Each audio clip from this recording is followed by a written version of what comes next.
Okay. Hi, good morning. Good morning, ma'am.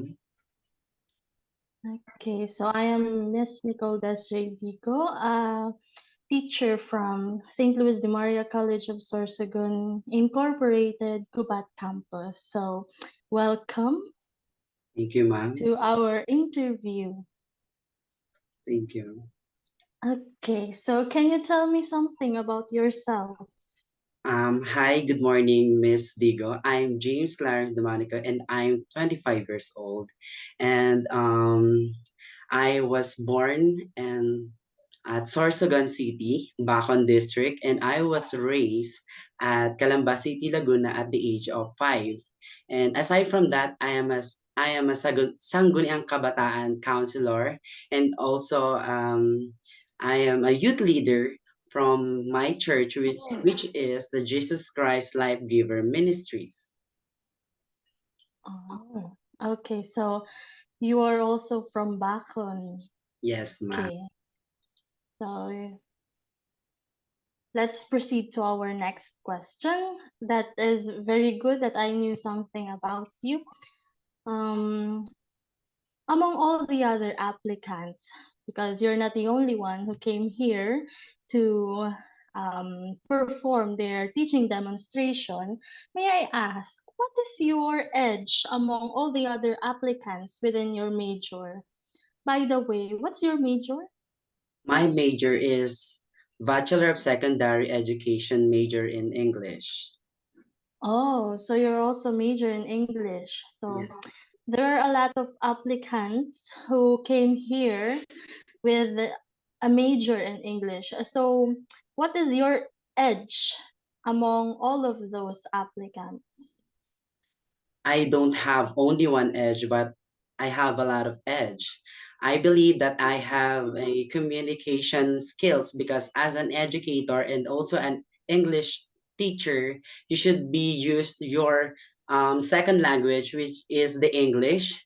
Because this is Mhm. my major, I will use this to enable them to learn to be knowledgeable about my subject. Next, my edge to other applicants, which is the time management. You should have a time management in the field of teaching because you need to be flexible, not only teaching but also to do other tasks assigned by your principal. Next is digital literate.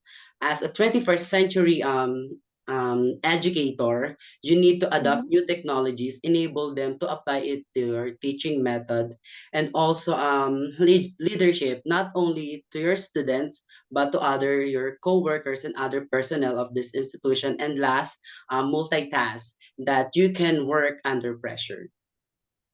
Okay, so that is really one of the edges of a graduate of a K to 12 curriculum or program.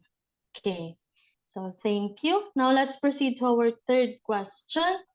Let us put it that you have been hired in our institution. May I ask you, Mr. Domanico, unto what extent are you willing to work for our institution?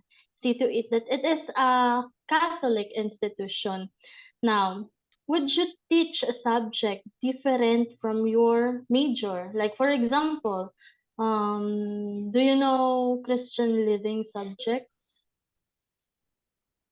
Um, or religious education subjects? I don't have enough idea about that English religious subject, but I am willing to teach since as an educator, you need to be flexible but what being assigned to you. And it's an honor to me that you can teach other subjects or religious subjects. Okay, how about other subjects like textbook subject or TLE subjects? Um, Yes, because when I was in junior high school, I was able um, to be a cookery student, which is the TVL, and I do believe that I have enough idea and skills to teach that subject to my students. Okay, so thank you. Now let's proceed to our fourth question. For you, what is the best teaching strategy?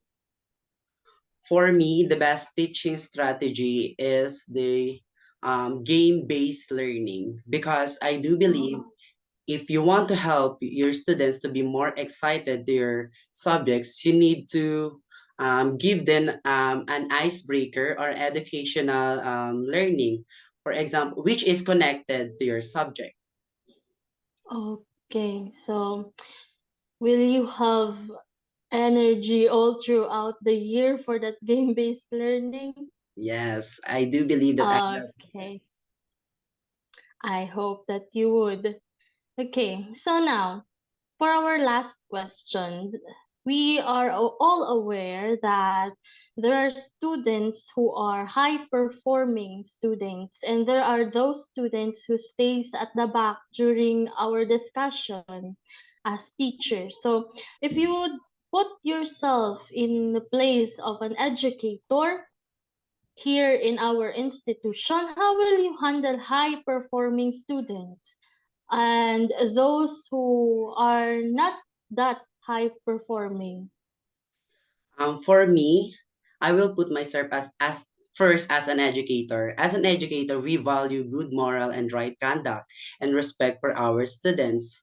I will treat them equally, because I don't compare any students based on their performance, because if you are a good educator, you don't look at the good side or the bright side of the student. You must learn to put yourself in their stand.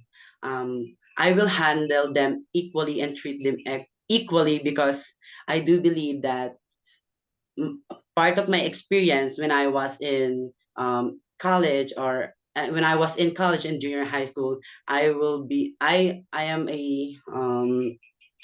I am a shy type, and and I don't usually communicate to other students, I I because because this is the best way for me to understand and to excel in my subjects.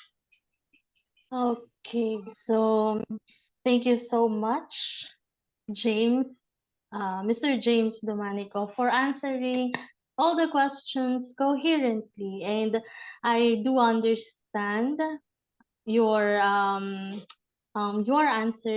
I did understand your answers properly. I'm sorry about that. So I am looking forward to seeing you here in our institution. Congratulations on our interview. Thank you, ma'am. Have a nice Okay, day. so have a nice day. Thank you.